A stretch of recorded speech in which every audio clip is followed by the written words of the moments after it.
Valley ಮೂರನೇ ಹಂತದ ಶುದ್ಧೀಕರಣದ ಬಗ್ಗೆ ಧ್ವನಿ ಮಾಡದಿದ್ರೆ ಶಾಸಕ ಪ್ರದೀಪ್ ಈಶ್ವರ್ ಮನೆ ಎದುರು ಪ್ರತಿಭಟನೆ. ಸಂದೀಪ್ ರೆಡ್ಡಿ ಎಚ್ಚರಿಕೆ. ಹೆಚ್ಎನ್ ವ್ಯಾಲಿ ನೀರಿಂದ ಜನ ಕಿಡ್ನಿ ಕ್ಯಾನ್ಸರ್, ಬುದ್ಧಿ ಭ್ರಮಣೆ, ಅನೇಕ ಕಾಯಿಲೆಗಳಿಗೆ ತುತ್ತಾಗ್ತಿದ್ದಾರೆ. ಸಂದೀಪ್ ರೆಡ್ಡಿ 2026ರ ಬಜೆಟ್ ಅಲ್ಲಿ ಮೂರನೇ ಹಂತದ ಶುದ್ಧೀಕರಣಕ್ಕೆ ಅನುದಾನ ಮೀಸಲಾಗಿರಿಸಿ ಸಂದೀಪ್ ರೆಡ್ಡಿ ಶಾಸಕ ಪ್ರದೀಪ್ ಈಶ್ವರ್ಗೆ ಆಗ್ರಹ. ಹೆಚ್ಎನ್ ವ್ಯಾಲಿ ನೀರಿನಿಂದ ಜನ ಸಾಯ್ತಿದ್ದಾರೆ. ಕಿಡ್ನಿ ಕ್ಯಾನ್ಸರ್, ಬುದ್ಧಿ ಭ್ರಮಣೆ, ಚರ್ಮ ರೋಗಗಳಿಗೆ ತುತ್ತಾಗ್ತಿದ್ದಾರೆ. ಜನಪ್ರಿಯ ಶಾಸಕರಾಗಿ ನಿಮ್ಮ ಏಳಿಗೆ ಬಗ್ಗೆ ನಮಗೆ ಅಭಿಮಾನ ಇದೆ. ಶಾಸಕರಾಗೋದಕ್ಕೂ ಮೊದಲು ಹೆಚ್ಎನ್ ವ್ಯಾಲಿ ನೀರಿನ ಅಪಾಯಗಳ ಬಗ್ಗೆ ತಾವು ಮಾಡಿರುವ ಹೋರಾಟವನ್ನ ಒಮ್ಮೆ ನೆನಪಿಸ್ಕೊಳ್ಳಿ.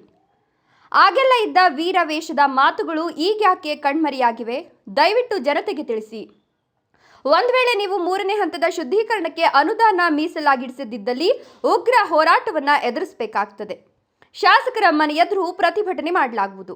ವಿಧಾನಸೌಧ ಮುತ್ತಿಗೆಗೂ ಹೋರಾಟ ರೂಪಿಸಲಾಗುವುದು. ಮುಂದಿನ ಎಲ್ಲ ಅನಾಹುತಗಳಿಗೆ ನೀವೇ ಕಾರಣರಾಗ್ತೀರಿ ಅಂತ ಶಾಸಕ ಪ್ರದೀಪ್ ಈಶ್ವರ್ ಅವರಿಗೆ ಎಚ್ಚರಿಕೆ ನೀಡಿದ್ರು ಭಗತ್ ಸಿಂಗ್ ಚಾರಿಟಬಲ್ ಟ್ರಸ್ಟ್ನ ಅಧ್ಯಕ್ಷರಾದ ಸಂದೀಪ್ ರೆಡ್ಡಿ.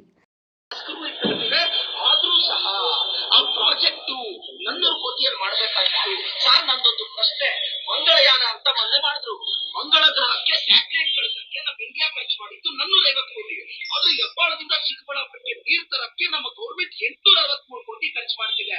ಪ್ರಾರಂಭದಲ್ಲಿ 440 ಕೋಟಿನೇ ಅಲ್ಲಿ ಇದ್ದಿದ್ದು. 400 ಕೋಟಿ ಯಾಕೆ ರೈಸ್ ಆಯ್ತು ಅಂದ್ರೆ it's 30% mega deal of Karnataka.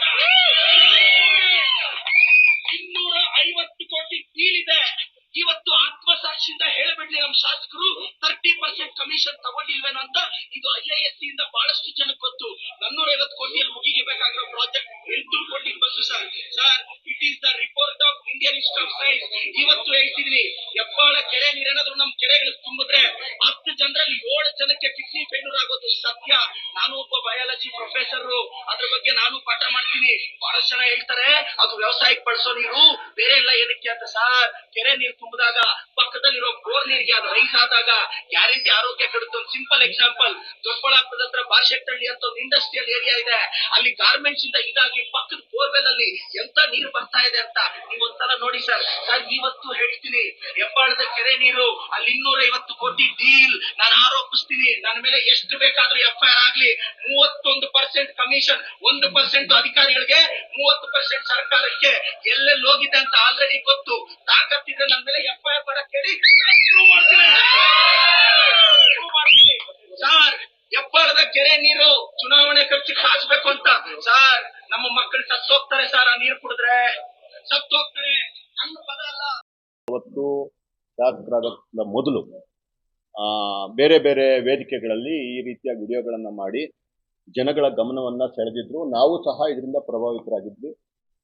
ಏನಂತಂದರೆ, ಪಕ್ಷಾತೀತವಾಗಿ ಚಿಕ್ಕಬಳ್ಳಾಪುರ ಜನತೆ ಪ್ರಬುದ್ಧತೆ ಹೊಂದಿದೆ.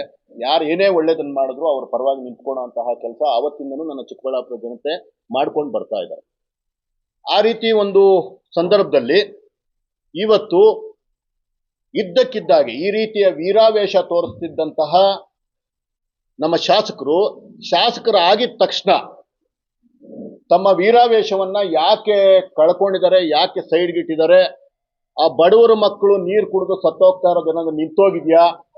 3 ವರ್ಷದಿಂದ ಅವ್ರು ಬಂದಿದ್ದಾದ್ಮೇಲೆ ಯಾವುದಾದ್ರೂ ದೇವಸ್ಥಾನಗಳಲ್ಲಿ ಏನಾದರೂ ಪೂಜೆ ಮಾಡಿಸಿ ಈ ಕುಲುಷಿತ ನೀರನ್ನ ಕುಡಿದ್ರೂ ಸಹ ಏನು ತೊಂದರೆ ಆಗದಿರೋ ಥರ ಏನಾದರೂ ಪೂಜೆ ಗೀಜೆ ಮಾಡಿಸಿ ಸರಿ ಮಾಡ್ಕೊಂಡಿದಾರ ಏನು ಅಂತ ನಮಗೆ ಗೊತ್ತಿಲ್ಲ.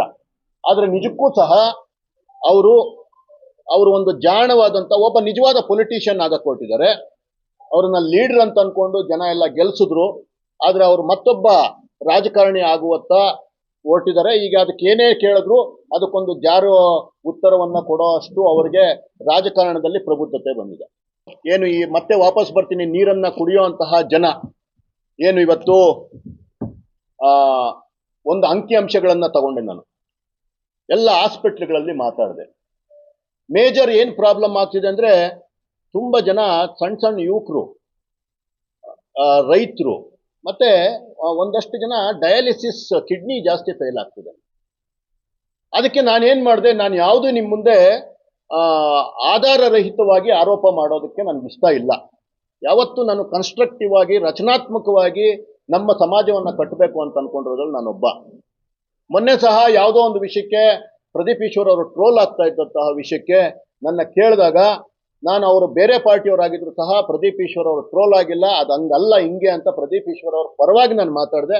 ಒಂದಷ್ಟು ಜನ ನನಗೆ ಫೋನ್ ಮಾಡಿ ಹೇಳಿದ್ರು, ನಿಮ್ಗೇನು ಬುದ್ಧಿ ಇದೆಯಾ, ಮತ್ತೆ ಅವ್ರನ್ನ ಯಾಕೆ ಅವ್ರನ್ನ ಯಾಕೆ ನೀವು ಹೊಗಳಕ್ಕೆ ಹೋಗ್ತೀರಾ? ನನಗೆ ಅದೆಲ್ಲ ಬೇಕಿಲ್ಲ.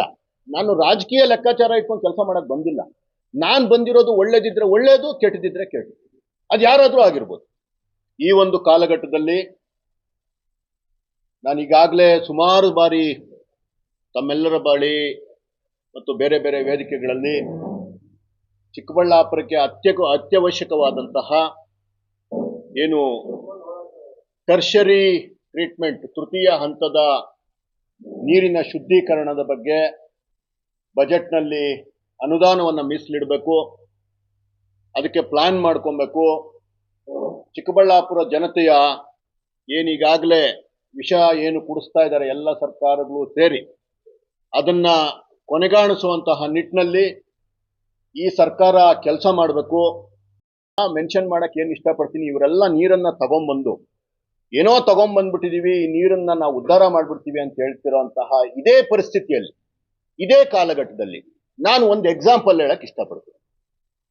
ಇಲ್ಲೇ ಕೂಗಳತೆಯ ದೂರದಲ್ಲಿರುವಂತಹ ದೊಡ್ಡಬಳ್ಳಾಪುರ ಕ್ಷೇತ್ರದ ಧೀರಜ್ ಮುನ್ರಾಜ್ ಅವರು ನನಗೆ ಯಾವುದೇ ಕಾರಣಕ್ಕೂ ಈ ನೀರು ಬೇಡ ಅಂತೇಳಿ ಸರ್ಕಾರದ ವಿರುದ್ಧ ಹೋರಾಟ ಮಾಡಿ ನೀರು ಬರ್ದಿರಂಗ್ ಮಾಡಿದ್ದಾರೆ. ಅಂದ್ರೆ ಒಬ್ಬ ಶಾಸಕ ಮನಸ್ಸು ಮಾಡಿದ್ರೆ ಅವ್ರೇನಂತಂದ್ರೆ ಹೌದು ಅಲ್ಲೂ ನೀರು ಕಡಿಮೆ ಇದೆ, ನೀರು ಬೇಕು. ಆದ್ರೆ ಅವರು ಪ್ರಬುದ್ಧ ರಾಜಕಾರಣಿ ಇದ್ದಾರೆ, ಚಿಕ್ಕ ವಯಸ್ಸಿನ ರಾಜಕಾರಣಿ ಆದ್ರೂ ನನ್ನ ಬಿಜೆಪಿ ಪಕ್ಷದ ಹೆಮ್ಮೆಯ ಶಾಸಕ ಹುಡುಗ. ಅವ್ರಿಗೆ ಅದ್ಭುತವಾದ ಪ್ರತಿಭೆ ಇದೆ. ನನ್ನ ಭಾರತ ದೇಶ ಅಂತಹ ಯುವ ಪ್ರತಿಭೆಗಳ ಕೈಯಲ್ಲಿ ನಮ್ಮ ಭವಿಷ್ಯ ಭದ್ರವಾಗಿದೆ ಅಂತ ಹೇಳ್ತಾ, ಆ ಯುವಕ ಏನಂತಂದ್ರೆ ಯಾವುದೇ ಕಾರಣಕ್ಕೂ ನೀರು ಬರಬಾರ್ದು, ನಮ್ಗೆ ಯಾವುದೇ ಕಾರಣಕ್ಕೂ ಆ ನೀರು ಬರಬಾರ್ದು ಅಂತ ತಡೆ ಹಿಡಿದು ನಿಲ್ಲಿಸಿದಂತಹ ಧೀಮಂತ ನಾಯಕ ಧೀರಜ್ ಮುನ್ರಾಜ್ ಅವ್ರನ್ನ ತಾವು ಉದಾಹರಣೆಯಾಗಿ ತಗೊಳ್ಳಿ. ನಾನು ಈ ಮುಖಾಂತರ ನನ್ನ ಚಿಕ್ಕಬಳ್ಳಾಪುರದ ಜನತೆಗೆ ಹೇಳ್ತಾ ಇದ್ದೀನಿ, ನಿಮ್ಮ ಪರವಾಗಿ ನೈಜವಾಗಿ ಹೋರಾಟ ಮಾಡುವಂತಹ ನಾಯಕರುಗಳನ್ನ ಇನ್ನಾದ್ರೂ ತಾವು ಇದು ಮಾಡ್ಕೊಬೇಕು. ಜಾತಿ, ಹಣ, ಇನ್ಯಾವುದೋ ವಶೀಲಿಗಳಿಗೆ ತಾವೆಲ್ಲ ತಲೆ ಬಾಗಿಸ್ತೀರಾ. ನಿಮ್ಮ ಪರವಾಗಿ ನಿಮ್ಮ ಮನೆ ಮಗನಾಗಿ ಕೆಲಸ ಮಾಡುವಂತಹ ವ್ಯಕ್ತಿಗಳನ್ನ ತಾವು ಆಯ್ಕೆ ಮಾಡ್ಕೊಬೇಕು ಅಂತ ಈ ಮುಖಾಂತರ ಹೇಳ್ತಾ ಇದ್ದೀನಿ.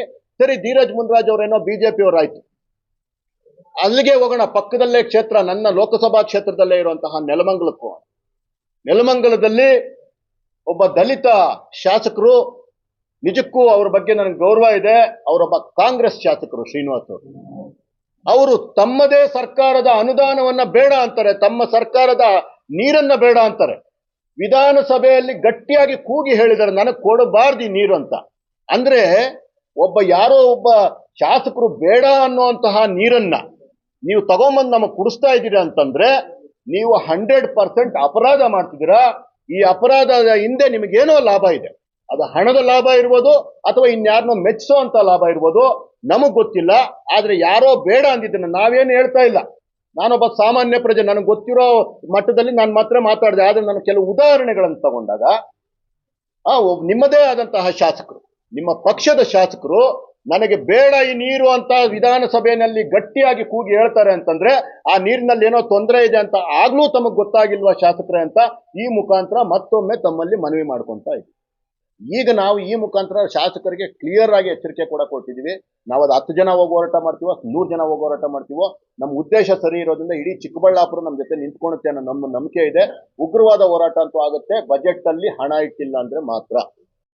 ನೋಡಿ ಅಣ್ಣ, ಹೋರಾಟ ಅಂತಂದ್ರೆ ಅದು ನ್ಯಾಯಾಂಗದಲ್ಲೂ ಹೋರಾಟ ಮಾಡ್ಬೋದು, ಇಲ್ಲಿ ಪ್ರಜಾಪ್ರಭುತ್ವದಲ್ಲೂ ಹೋರಾಟ ಮಾಡ್ಬೋದು. ಯಾವುದೇ ಆಯ್ಕೆಗಳನ್ನ ನಾವು ಬೇಡ ಅಂತ ಹೇಳೋದಿಲ್ಲ, ಎರಡನ್ನೂ ಪ್ಯಾರಲಲ್ ಆಗಿ ತಗೊಂಡೋಗುವಂತ ಕೆಲಸ ಮಾಡ್ತೀವಿ.